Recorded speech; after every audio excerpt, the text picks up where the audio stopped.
সম্মানিত সুধীমণ্ডলী, আজকে আমরা সূরা কাসাস থেকে আলোচনা শুরু করব ইনশাআল্লাহ। আউযু বিল্লাহি মিনাশ শাইতানির রাজিম। অভিশপ্ত শয়তান থেকে আল্লাহর আশ্রয় কামনা করছি। বিসমিল্লাহির রহমানির রহিম।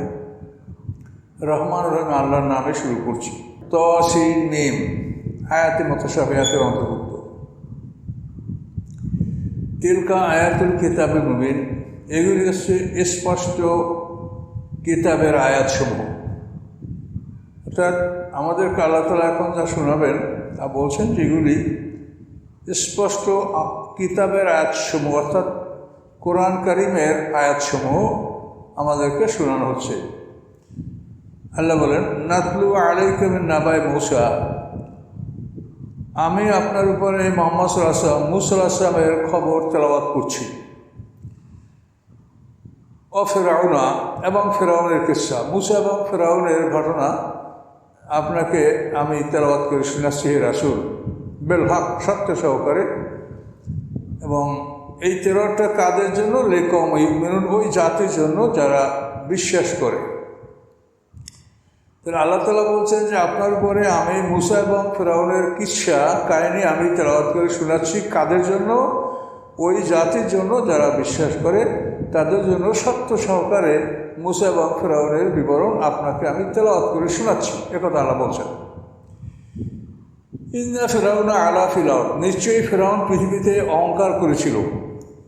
সে মস্ত বড় অহংকারী এক ব্যক্তি ছিল। জাআলা আলা শিয়া, এবং ওই শহরের অধিবাসীকে সে বিভিন্ন দলে দলে বিভক্ত করে রেখেছিল। ইয়াস্তাদিফু তায়ফাতাম মিনহুম, এবং দলে বিভক্ত করার পরে তাদের একটি দলকে সে দুর্বল করতেছিল।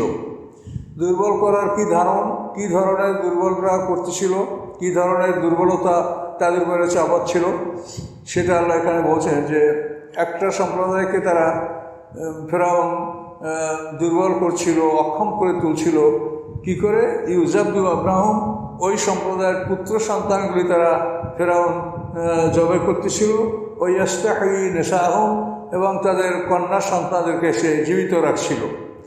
ইন্নাহু কানা মিনাল মুফসিদিন, নিশ্চয়ই ফেরাউন ছিল ফাসাদকারীদের অন্তর্ভুক্ত, পৃথিবীতে বিপর্যয় সৃষ্টিকারী একটা মানুষ। আল্লাহ বলেন, নুরিদু আন নামুন্না আলাল্লাযিনা ইসতুযিফু ফিল আরদ। আল্লাহ বলেন, আমি ইচ্ছা করেছি যে আমি অনুগ্রহ দান করব ওই সম্প্রদায়ের উপরে যারা পৃথিবীতে দুর্বল। ও নাজআলাহুম আইম্মাতা, এবং এই দুর্বলদেরকে আমি নেতা বানাবো। ও নাজআলাহুমুল ওয়ারিসিন, এবং এই দুর্বলদেরকে আমি ফেরাউনের উত্তরাধিকারী আমি বানাবো। আল্লাহ বলেন, এটা আমি ইচ্ছা পোষণ করেছি। তো আল্লাহ যা ইচ্ছা করেন তা তিনি করতেই পারেন, তাকে প্রতিরোধ করার ক্ষমতা পৃথিবীর কারো নাই।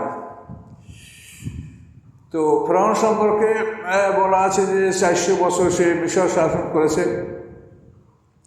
তো ফেরাউন তার এই শাসন আমলে কোনো এক সময় স্বপ্ন দেখেছিল যে বাইতুল মুকাদ্দাস থেকে একটা জ্বলন্ত অগ্নিশিখা উড়ে এসে মিশরে পড়েছে, এবং সেই আগুনে কিপ্তিদের, অর্থাৎ আমালেক সম্প্রদায় কিপ্তি যারা, তা এদের সমস্ত বাড়িঘরগুলি পুড়ে ছারখার করে দিয়েছে, এবং বনী ইসরাঈলদের কোনো ক্ষতি করে নাই এই আগুনে।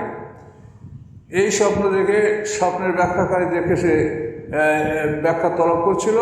তাতে তারা বলেছে যে বনী ইসরাঈলের একটা পুত্র সন্তান, তার মাধ্যমে আপনার সাম্রাজ্য ধ্বংস হবে এবং কিপ্তিরা ধ্বংস হবে।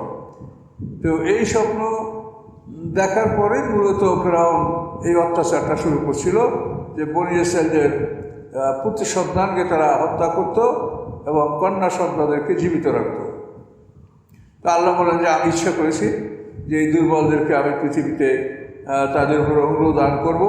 আমি এই পৃথিবী তাদের উত্তরাধিকার বানাবো, তাদেরকে আমি নেতা বানাবো, এবং এই ফেরাউনের পরে এরা উত্তরাধিকারী হবে এই জগতের, অর্থাৎ মিশর জগতের তারা উত্তরাধিকারী হবে। এটা আমি ইচ্ছা পোষণ করেছি, আল্লাহ বলেন। ও নুমাক্কিনা লাহুম ফিল আরদ, এবং আমি তাদেরকে পৃথিবীতে প্রতিষ্ঠা দান করবো, অর্থাৎ পৃথিবীতে তারা প্রতিষ্ঠিত হবে। ও নুরিয়া ফেরাউন হামানা ও জুনুদহুমা মিনহুম মা কানু ইয়াহযারুন।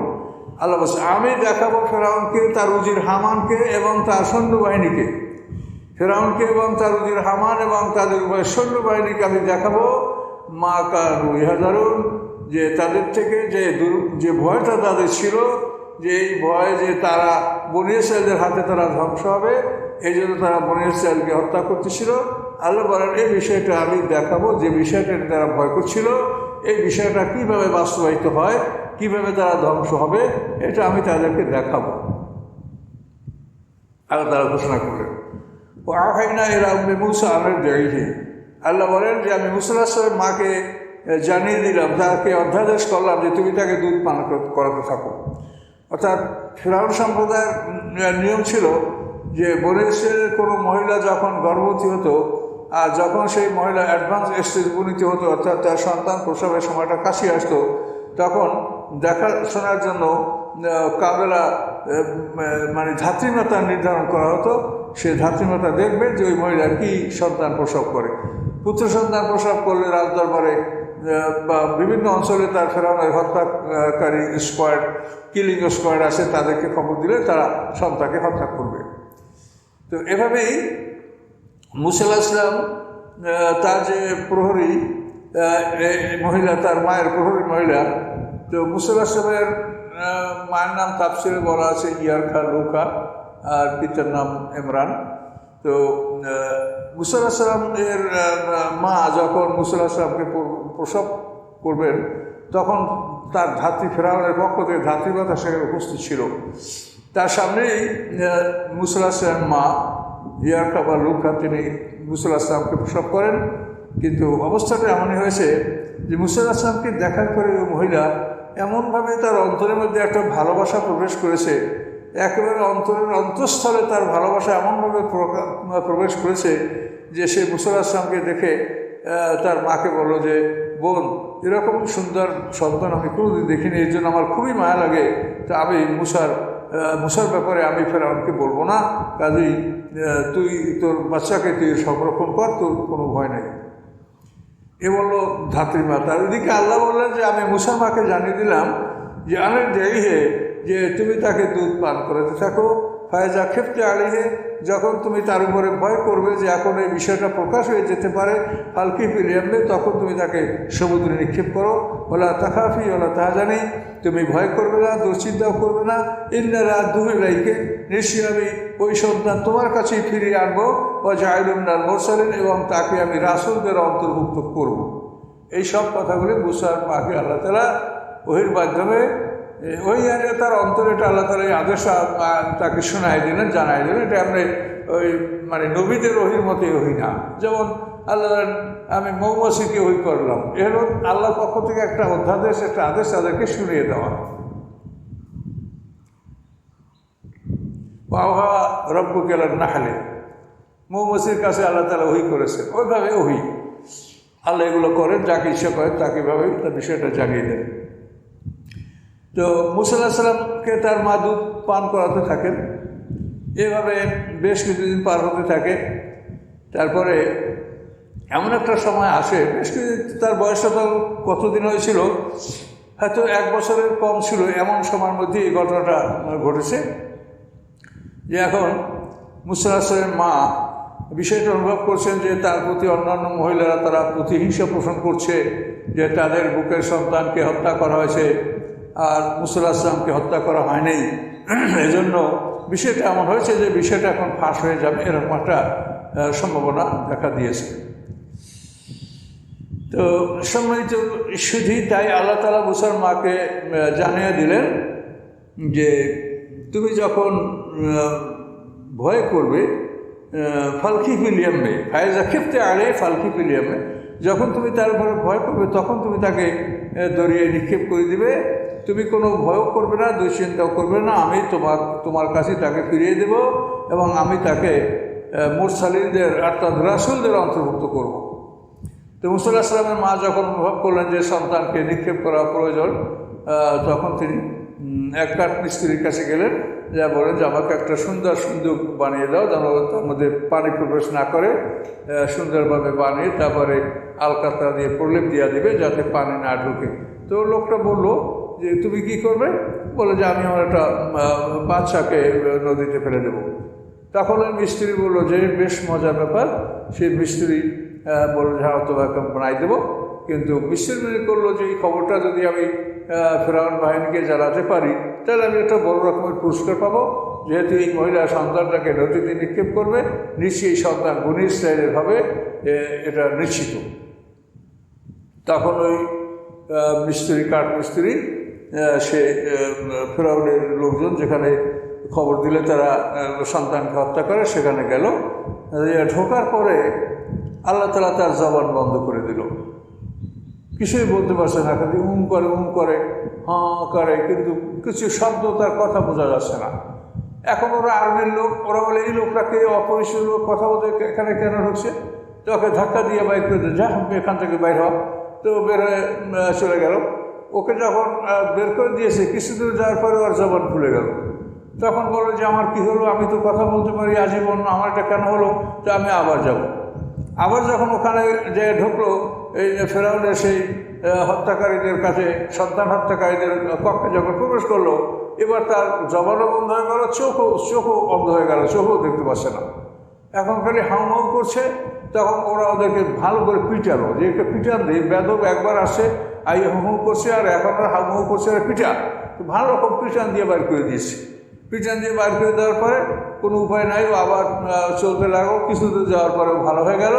তখন ও আল্লাহর কাছে ক্ষমা চাইল যে আল্লাহ আমাকে আপনি ভালো করে দিয়েছেন আলহামদুলিল্লাহ, অথবা আপনার আমাকে ভালো করে দিলে আমি আর মুসার বিরুদ্ধে কোনো অভিযোগ করবো না। হয়তো বা তার দোয়ার পরীক্ষিতেই আল্লাহ তাআলা তাকে ভালো করে দিয়েছে। তো শেষ পর্যন্ত এবার সে আল্লাহর কাছে প্রতিশ্রুতি দিয়েছে যে আমাকে আল্লাহ ভালো করে দেন, তাহলে আমি আর মুসার ব্যাপারে আমি কাউকে আর বলতে যাব না। এইভাবে আল্লাহ তাআলা তাকে ক্ষমা করেন। শেষ পর্যন্ত ও সিন্দুক বানিয়ে দেয়। এই সিন্দুকেই বাচ্চাকে মুসা আলাইহিস সালামকে ভরে তাকে নদীতে মুসা আলাইহিস সালাম নিক্ষেপ করেছিলেন। এই ব্যাপারে তাফসীরে অনেক কথা আছে, সেগুলি আমাদের বললেও হয়, না বললেও চলে। যে কোনো এক সময় কোনো পাহারাদার মুসার মায়ের গৃহে প্রবেশ করেছিলেন। তখন মুসার অস্থির হয়ে মুসা আলাইহিস সালামকে জ্বলন্ত উনানের মধ্যে, চুলের মধ্যে ফেলে দিয়েছিল অস্থির হয়ে। তো তারা এসে দেখে যে না, আমার এখানে কেউ নেই, কোনো সন্তান নাই। পরবর্তীতে দেখে যে তাকে জ্বলন্ত চুলার মধ্যে ফেলানো হয়েছিল, কিন্তু সেখান থেকে যখন তার মা তাকে তুলেছে তখন তাকে নিরাপদ, সুস্থ এবং কোনো ক্ষতি হয় না, এরকম অবস্থা তাকে পাওয়া গেছে। এরকম বর্ণনাও আছে, আল্লাহই ভালো জানেন। তো যাই হোক, আল্লাহ তাআলা তাকে হেফাজত করেন। তিনি সব কিছুই করতে পারেন, আগুনেও রক্ষা করতে পারেন, পানিতেও রক্ষা করতে পারেন, সব কিছুর মালিক আল্লাহ। যখন রক্ষা করার দায়িত্ব নেন তখন তাকে পৃথিবীর কোনো দ্রব্য তার ক্ষতি করতে পারে না, এটা সত্য।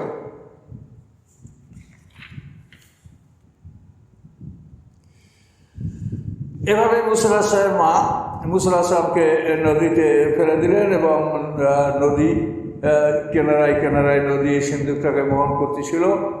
আর ওদিকে ফেরাউনের জাদুকররাও বলছিল, যেহেতু ফেরাউনের একটা কন্যা সন্তান ছিল, তার কুষ্ঠরোগ ছিল, এটা কোনো চিকিৎসায় ভালো হয় না। তো ফেরাউনের গণকরা এবং চিকিৎসকরা বলেছিল যে বনী ইসরায়েলের কোনো পুত্র সন্তানের মুখে লালা লাগাতে পারলে এই রোগ ভালো হবে, এবং এই বিষয়ে তারা নিশ্চিত হয়েছিল। এবং এই জন্য এই বিষয়গুলি সবই তারা তাদের মানে যেভাবে তারা একটা বিষয়কে সেই দিক অনুমান করতো বিভিন্নভাবে, সেভাবে এই বিষয় তারা নির্ণয় করেছিল যে এই সিন্দুকটা নদীতে পাওয়া যাবে। এবং ফেরাউনের যে নীল নদীর কিনারায় যে তার প্রসাদ ছিল, সেখানে ফেরাউন অবস্থান করছিল, এবং এই বিষয়টার জন্য তারা অপেক্ষা করছিল যে কখন এরকম একটা সন্তান পাওয়া যায়। তখন তারা দেখতে পারে যে হ্যাঁ, সমুদ্রের ঢেউয়ে মানে নদীর তুফানের ঢেউয়ে ঢেউয়ে একটা সিন্দুক আস্তে আস্তে নিম্ন দিকে চলে আসতেছে, মিশরের দিকে চলে আসতেছে, দক্ষিণ দিক থেকে উত্তর দিকে চলে আসে। তো এই সিন্দুক তারা ফেরাউনের লোকজন সিন্দুক তুলে ফেরাউনের কাছে দিল, কিন্তু ফেরাউন এই সিন্দুকটা খুলতে সক্ষম হয়েছিল, এটা খুলতে পেরেছিল বিবি আসিয়া। আমরা ঘটনা আয়াতের মাধ্যমে জানতে পারবো। আমরা আসি। ফালতাকাতু আলু ফেরাউনা, আল্লাহ বলেন ফালতাকাতু আলু ফেরাউনা, ফেরাউন সম্প্রদায় এই সিন্দুকটাকে এটাকে তারা তুলে নিল। কেন নিল? লিয়াকুনা লাহুম আদুওয়া ও হাজানা, যে এই সিন্দুকটা তাকে তুলে নিল এই জন্য যে এটা হবে, এই মুসা আলাইহিস সালাম হবে তাদের জন্য শত্রু এবং এটা হবে তাদের দুশ্চিন্তার কারণ। কাজে এই দুশ্চিন্তার কারণ এবং শত্রুকে তারা নিজেরাই তুলে নিল এবং আল্লাহর হুকুমে তারা এই কাজ করতে বাধ্য হলো এবং আল্লাহর গোলাম পৃথিবীর সবাই সমস্ত মাখলুকাতের মস্তিষ্ক আল্লাহর মুঠের মধ্যে। কাজে আল্লাহ মানে মুসা আলাইহিস সালামের শত্রুদের দ্বারাই মুসা আলাইহিস সালামকে লালন পালন করাবেন। এটা আল্লাহ তাআলা একটা ক্ষমতার নিদর্শন আল্লাহ দেখাবেন যে তুই যাকে শত্রু মনে করছো, তোর শত্রু, তোর দুশ্চিন্তার কারণ, এটা তোর হাতেই তুই লালন পালন করবি, সব ব্যবস্থা তুই করবি। তো আল্লাহ যেহেতু মালিক, তিনি বলেন যে আমি মালিক, তা আমি যাকে দিয়া যা করাতে চাই আমি তাকে দিয়ে আমি করাতে সক্ষম, আমি তা করবো, করে ছাড়বো। আল্লাহ বলেন এভাবেই তারা সিন্দুক তুলে নিল। আর এটা হবে তাদের জন্য একটা, এই সিন্দুক এটা হচ্ছে তাদের জন্য মানে এটা শত্রু এবং দুশ্চিন্তার কারণ। মুসা আলাইহিস সালাম তাদের শত্রু বটে এবং দুশ্চিন্তার কারণও বটে। ইন্না ফিরআউন হামানা জুনুদুহুম কানু ফাতিন, নিশ্চয়ই ফেরাউন এবং তার উজির হামান এবং এই উভয়ের সৈন্যবাহিনী কানু ফাতিন, তারা সবাই ছিল অপরাধী, তাদের মধ্যে ভালো মানুষ ছিল না। ক্বালাত ইমরাতু ফিরআউন, সিন্দুক তোলার পরে ফেরাউন সেই সিন্দুক খোলার চেষ্টা করলো, খুলতে পারলো না। এরপর বিবি আসিয়াকে দেওয়া হলো, তিনি সিন্দুকটা খুলতে সক্ষম হলেন। খোলার পরে তখন ওখানে যারা ফেরাউনের লোকজন ছিল তারা বলল যে হে মিশরের অধিপতি, আপনি জেনে রাখেন এই সন্তানটার জন্যই আপনি হাজার হাজার পুত্র সন্তান হত্যা করেছেন। এই শত্রুকে পাকড়াও করার জন্য এই সন্তান আপনার শত্রু, একে আপনি হত্যা করেন, এই আপনার শত্রু, একে বনী ইসরাঈলরা নিক্ষেপ করেছে নদীতে। এভাবে যখন তারা বলল ক্বালাত ইমরাতু ফিরআউন, তখন ফেরাউনের স্ত্রী বলল কুররাতু আইনুল লি ওয়া লাক, যে এই সন্তান আমার চোখের সন্তুষ্টি, তোমারও চোখের সন্তুষ্টি, দেখলে প্রাণ জুড়িয়ে যায়। লা তাকতুলু, এই সন্তানকে তোমরা হত্যা করো না। আসা আইয়ান ফানা, আমরা এই সন্তানদের মাধ্যমে উপকৃত হব। মানে উপকৃত হওয়ার বিষয়টা হলো যে এই সন্তানের মুখের লালায় হয়তো আমার মেয়ের কুষ্ঠরোগ ভালো হবে, আর নাত্তাকাদা ওয়ালাদা, অথবা এই সন্তানকে আমরা পুষ্যপুত্র হিসেবে লালন পালন করবো, আমরা লালন পালন করবো। তারা কী করে সে আমাদের শত্রুতা করবে? অহম লায়াশুরুন, অথচ তারা এই বিষয়টা জানতো না যে আসলেই এই মুসাই তাদের প্রকৃত শত্রু। কিন্তু আল্লাহ তাআলা তার কুদরতের নিদর্শন দেখালেন। মুসা আলাইহিস সালামের কাহিনীটা কোরআনে আল্লাহ বারবার বলছেন, কিন্তু এর থেকে যে আমাদের শিক্ষার বিষয় সেটা আমাদের শেখা উচিত। সেটাও সেই আল্লাহ বলেন যে সমস্ত সৃষ্টি যে আমার গোলাম, আমি যাকে দিয়া যা করাতে চাবো সে তা করতে যে বাধ্য, এটা তোমরা দেখো। যে ফেরাউন এবং তার সম্প্রদায়ের সবাই এটা অনুমান করেছিল যে এই ছেলেই হবে বনী ইসরাঈলদের নিক্ষিপ্ত ছেলে, যাকে আমরা খুঁজতেছিলাম, এই ছেলেই সেই ছেলে। কিন্তু আল্লাহ তাআলা তাকে হত্যা করতে দিলেন না। এমনভাবে আল্লাহ তাআলা বললেন ওয়ালকাইতু আলাইকা মুহাব্বাতাম মিন্নি, আল্লাহ বলেন হে মুসা, আমি আমার পক্ষ থেকে তোমার মধ্যে এমনভাবে ভালোবাসা ঢেলে দিয়েছিলাম যে তোমার শত্রুরা কোনোভাবেই কোনো ক্রমেই তোমাকে হত্যা করার সিদ্ধান্ত গ্রহণ করতে পারে নাই। তো আল্লাহ তাআলা তিনি যে মালিক, তিনি যে সব কিছু করার ক্ষমতা রাখেন, এটা এই ঘটনাগুলি থেকে দেখলে একটা মানুষের ঈমান আসতে পারে যে আল্লাহ তাআলা যে আলা করলে সেই কাজে তার প্রমাণ এখান থেকে স্পষ্ট প্রমাণ যে মুসার স্পষ্ট শত্রু যারা, তাদেরকে দিয়েই আল্লাহ তাআলা মুসা আলাইহিস সালামকে লালন পালনের ব্যবস্থা আল্লাহ করালেন। তাহলে আল্লাহ যে আলা করলে সেই কাজে এ কথা সত্য। কাজে এই আল্লাহ যে আমাদের হাসরের ময়দানে দ্বিতীয়বার তুলবেন, আমাদেরকে বিচারের সম্মুখীন হতে হবে, আল্লাহর এই কথা সত্য, আল্লাহর এই ক্ষমতা অবশ্যই আছে, এটা তিনি করবেন। কাজে তারপরও মানুষ পরকাল বিশ্বাস করে না। কোরআনের মানে যত বক্তব্য, তার মধ্যে শ্রেষ্ঠ বক্তব্য হলো যে পরকালের উপরে বিশ্বাস করানোর জন্য মানুষকে বিভিন্ন রকম যুক্তিতর্ক দিয়ে আল্লাহ তাআলা বিষয়টাকে বোঝাবার চেষ্টা করেছেন যে পরকাল আছে, পরকালে তোমরা সবাই উপস্থিত হবে এবং সেখানে তোমাদের কৃতকর্মের জন্য তোমাদের পুরস্কার অথবা শাস্তি গ্রহণ করতে হবে। তো আল্লাহ তাআলা বলেন, আল্লাহ তাআলা তো আগেই বলছেন যে আমি মুসার কাহিনী বয়ান করে শোনাবো, সেই বয়ান এখনও চলছে।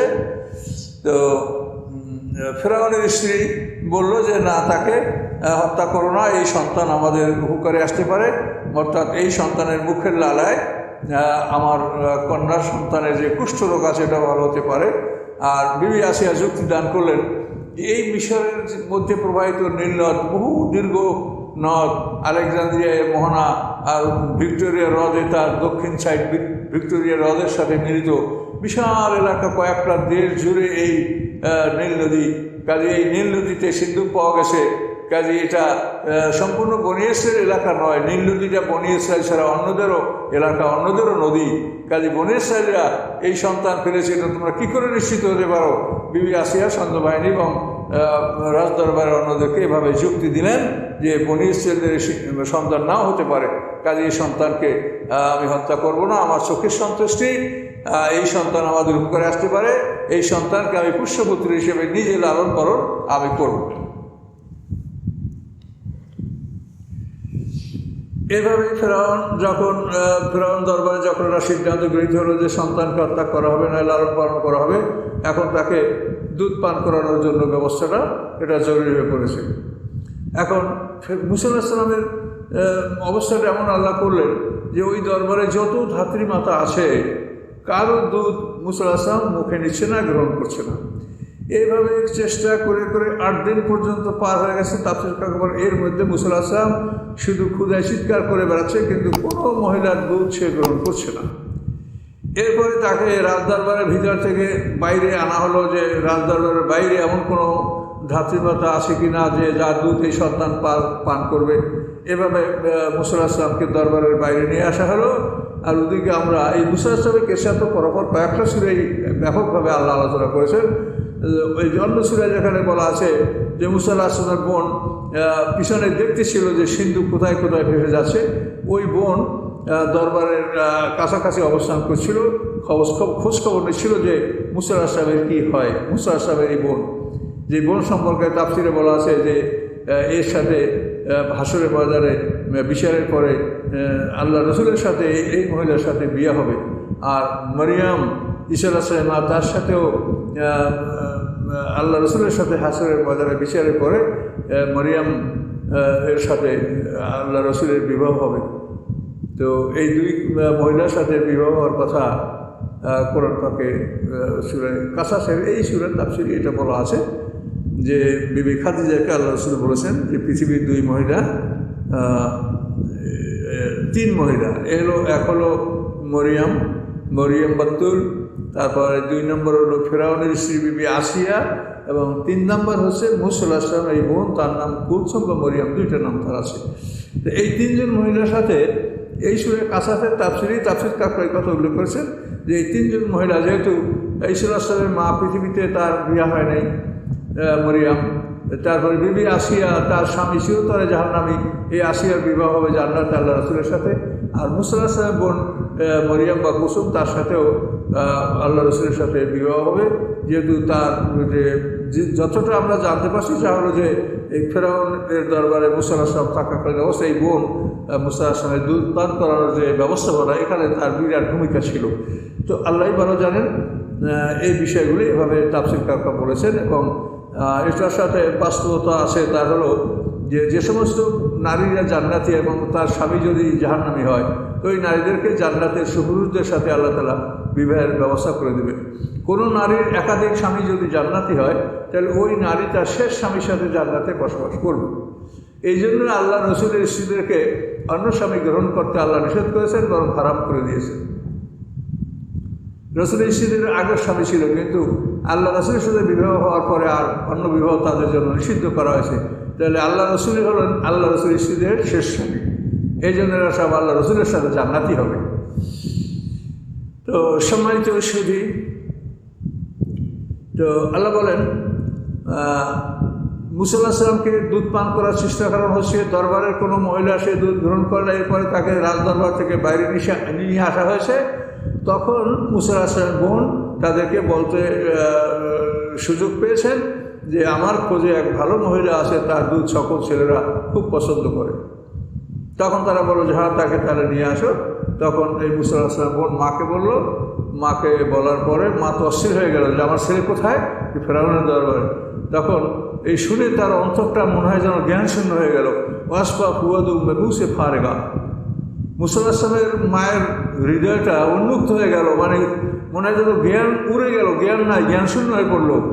এনকাদাত লাতুবদিহি, সম্ভাবনা ছিল যে সে প্রকাশ করে দিবে যে এই সন্তানটা আমার। আল্লাহ বলেন লাউলা রাবাতনা আলা কলবিহা, যদি না আমি তার হৃদয়টাকে বেঁধে রাখতাম যে তুই কথা বলিস না, চুপ কর, বললে তোর ক্ষতি হবে। আল্লাহ বলেন আমি তার হৃদয়টাকে বেঁধে রেখেছিলাম, এই কথা আমি বলতে দেই নাই। এটা আমি যদি আল্লাহ বলে আমি যদি এভাবে তাকে সংরক্ষণ না করতাম তাহলে সে কথাটা প্রকাশ করে দিত এবং মুসা আলাইহিস সালামের ক্ষতি হতো। লিতাকুনা মিনাল মুমিনিন, যাতে সে বিশ্বাসকারীদের অন্তর্ভুক্ত হতে পারে যে আল্লাহ তাকে বলেছে যে এই সন্তান তোমার কাছে ফিরিয়ে দেওয়া হবে। এই ঘটনা যে সত্য, এই বিশ্বাস তার মধ্যে আল্লাহ বিশ্বাস করতে বলেছেন এবং সে বিশ্বাসকারীদের অন্তর্ভুক্ত হবে। তো এভাবেই মুসার মাকে খবর দেওয়া হলো, তিনি চলে আসলেন।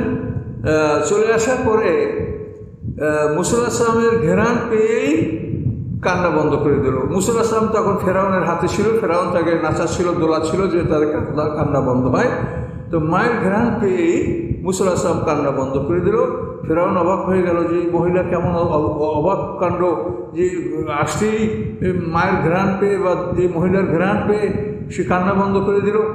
ফেরাউন মুসা আলাইহিস সালামের মায়ের কাছে মুসা আলাইহিস সালামকে দিলেন। মুসা আলাইহিস সালাম মায়ের কোলে গিয়া পর্যাপ্ত পরিমাণে দুধ পান করলেন, এমনভাবে দুধ পান করলেন যে তার পেট একেবারে সামনে পিছন থেকে মানে পেট ভরে গেছে, সিন্ধু প্রকাশ পেয়ে গেল। এভাবে মুসা আলাইহিস সালাম খুব তৃপ্তি সহকারে দুধ পান করলেন। এরপরে ফেরাউন তাকে বলল যে তুমি আমার দরবারে বসবাস করবে, এখানে তোমার থাকা খাওয়া বেতন ভাতা ব্যবস্থা করা হবে। কিন্তু মুসা আলাইহিস সালাম মা বললেন যে আমার আরও সন্তান আছে, তাদেরকে দেখভাল করা প্রয়োজন, কাজে আপনি আপনার এই সন্তান আমার সাথে দিয়ে দেন, আমি সপ্তাহে একবার আপনাকে এই সন্তান দেখিয়ে নিয়ে যাব যে আপনার সন্তান কেমন আছে আপনি দেখতে পাবেন। তো তাতে ফেরাউন রাজি হলো। এরপরে মুসার মা তার সন্তানকে কোলে করে বাড়ি ফিরে আসলেন। মুসার মাকে সবাই ঘোর হুকুম দিল, তাকে কত মাল আসবাব গহনা গাটি জিওর কত কিছু দান করলো এবং অনেক কিছু দান করলো এবং ফেরাউন তার জন্য বেতন নির্ধারণ করে দিল। এইভাবে আল্লাহ তাআলা এমন ব্যবস্থা করলেন যে মুসা আলাইহিস সালাম মায়ের কোলেই অবস্থান করছেন আর ফেরাউন তাকে বেতন দিছে। তা আল্লাহ একথাই আল্লাহ বলে যে আমি আলা কুল্লি শাইইন কাদির, তোমরা আমার ক্ষমতাটা দেখে নাও। মুসা আলাইহিস সালামের কাহিনীটা বারবার আল্লাহ কোরআনে এই জন্য উল্লেখ করছেন যে তোমরা আমার ক্ষমতা দেখে নাও, বুঝে নাও যে আমি সব কিছু করতে পারি, কালি মরার পরে তোমাদেরকে আমি বিচার করবো, হাসপাতালে তুলবো, এটা আমার ক্ষমতার অধীনে, এটা আমি করব। অকারত লিখতি হে কুসি হে, মুসার মা তার বোনকে অর্থাৎ মুসার মা মুসা আলাইহিস সালামের বোনকে বলেছিল কুসি হে যে তুমি পিছনে পিছনে চলতে থাকো, পিছনে পিছনে চলতে থাকো, দেখো সিন্দুকটা কোথায় যাচ্ছে। বাসুরাত ভিয়ান জুড়বেন সেই মহিলা মুসা আলাইহিস সালামের বোন মানে কেনারা থেকে মানে দূর প্রান্ত থেকে তাকে অবজার্ভ করতেছিল, দেখতেছিল যে সিন্দুকরা কোথায় যায়, এটা মুসার বোন দেখতেছিল। হোমলা আসরুন, কিন্তু ফেরাউন বাহিনী এটা সম্পর্কে খবর রাখতো না যে সিন্দুকরা দেখতে দেখতে থাকছে এক লোক মানে মানে মুসা আলাইহিস সালামের আপনজনরা যে এটাকে দেখছে, এটা যে তারা অবজার্ভ করছে, এটা কিন্তু ওরা ফেরাউন সম্প্রদায়রা জানতো না। ফেরাউন সম্প্রদায় এই বিষয়ে কোনো খবর রাখতো না যে এভাবে তাকে দেখা হচ্ছে যে সে কোথা থেকে কোথায় যাচ্ছে। এইভাবে মুসার বোন পিছন থেকে সিন্দুকটাকে দেখতেছিলেন, দূর থেকে দেখতেছিলেন। আল্লাহ বলল হারামনা আলাইহিল মারাদিয়া মান ক্বাবলু, আমি ইতিপূর্বে তার দুধ পান হারাম করে দিয়েছিলাম, অর্থাৎ আমি তাকে দুধ পান করতে দেই নাই। হারামনা আলাইহিল মারাদিয়া মান ক্বাবলু, ইতিপূর্বে অর্থাৎ মুসার মা উপস্থিত হওয়ার পূর্বে আমি তাকে তার দুধ পানকে আমি হারাম করে দিয়েছিলাম যে কারো দুধ সে পান করবে না। ফাকালাত, তখন মুসা আলাইহিস সালামের বোন বলছিল হাল আদুল্লুকুম আলা আহলি বাইতিন, আমি তোমাদেরকে এমন এক পরিবার সম্পর্কে বলবো, এমন এক গৃহিণীর কথা তোমাদেরকে বললো, ইয়াকফুলুনাহু, যে এই সন্তানের লালন পালনের ভার গ্রহণ করতে পারে, তার দুধ খুব সুন্দর মিষ্টি, সব বাচ্চারা পছন্দ করে। অহম লাহু নাসিহুন, এবং সেই পরিবারের লোকজন তোমাদের শুভাকাঙ্ক্ষী, তারা তোমাদেরকে ভালো জানে, তোমাদের দলীয় লোক। এরকম একটা তোমাদেরই শুভাকাঙ্ক্ষীদের মধ্যে এক মহিলা আছে, আমি জানি, আমি কি তার ব্যাপারে বলবো? এরকম মুসার বোন বললেন এবং ওরা বললো যে হ্যাঁ তাড়াতাড়ি তাই খবর দাও। এরপরে মুসার বোন মাকে খবর দিল, মা আসলো, মা সন্তান এভাবে গ্রহণ করে নিজ গৃহে নিয়ে গেল। আল্লাহ বলেন ফারাদনা ইলা উম্মি, এইভাবে আমি মুসা আলাইহিস সালামকে তার মায়ের কাছে ফিরিয়ে দিলাম। কায়তাকার আইনহা, যাতে করে তার চোখ সন্তুষ্টি হয়, চোখের সন্তুষ্টি সে লাভ করতে পারে, তার চোখ সন্তুষ্ট হয়। এই জন্য আমি মায়ের কাছে আমি মুসাকে পাঠিয়ে দিলাম, আল্লাহ তাহাজান, এবং তার মা যেন দুশ্চিন্তা না করে। বলে তাআলামা, এবং সে যেন জেনে নিতে পারে আন্না ওয়াদাল্লাহ হাক্কুন, আল্লাহর প্রতিশ্রুতি সত্য। আল্লাহ বলছে ফেলে দাও নদীতে, আমি তাকে ফিরিয়ে আনবো, আল্লাহর প্রতিশ্রুতি সত্য, এটা সে জানতে পারবে। ওয়ালাকিন্না আকসারাহুম লা ইয়ালামুন, কিন্তু তাদের অধিকাংশই এই বিষয়টা জানে না যে আল্লাহ তাআলা সব কিছুর উপরে ক্ষমতা রাখেন, কাজে আল্লাহর ইচ্ছার বাইরে কেউ কিছু করতে পারে না। ওয়ালাম্মা বালাগা আশুদ্দাহ, এভাবে সে ফিরআউনের দরবারে মূসা আলাইহিস সালাম লালিত পালিত হচ্ছেন। ওয়ালাম্মা বালাগা আশুদ্দাহ, অথবা যে যখন সে শক্তিশালী উঠল এবং অস্তওয়া, এবং একটা মধ্যম বয়স, যে বয়সে একটা মানুষ সম্পূর্ণ শক্তিশালী হয়, তাফসীর কাকা বলে যে অন্তত 25 বছর বয়স মূসা আলাইহিস সালাম হয়েছিল, সে শক্তিশালী মানুষে পরিণত হয়েছে এবং পূর্ণাঙ্গ রূপ ধারণ, ইসলাম বরাবর, অর্থাৎ দেহ, স্বাস্থ্য, শরীর সব কিছু একটা সুন্দর অবস্থায় উপনীত হয়েছে, পরিপূর্ণ যুবক সে হয়েছে। এমন অবস্থায় আতাইনা হুকমা, আল্লাহ বলেন আমি তাকে হিকমত, অর্থাৎ চূড়ান্ত জ্ঞান, নবুয়তের জ্ঞান, এলেম ও হিকমত, হিকমত হচ্ছে চূড়ান্ত জ্ঞান, এলেম হচ্ছে জ্ঞান, আমি তাকে নবুয়ত এবং অন্যান্য জ্ঞান আল্লাহ বলেন আমি তাকে দান করেছিলাম।